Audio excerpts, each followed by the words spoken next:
In today's video, I'm gonna be walking through how to charge your Apple Watch and how to check your battery percentage. So all you have to need on your Apple Watch box, you get this Apple Watch charging cable.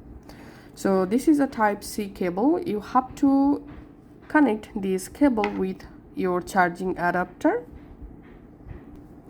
So all you have to need, just connect the cable with the adapter just like this, and then you have to connect this adapter with your electricity. On the other hand, here is the charging point. All you have to need, you have to put your charger on this power point, and then we can see my Apple Watch is now charging. And now to check your battery percentage on your Apple Watch, you can just press this power button to go to your control center.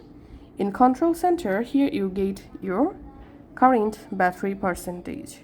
So that's it for now. Thanks for watching.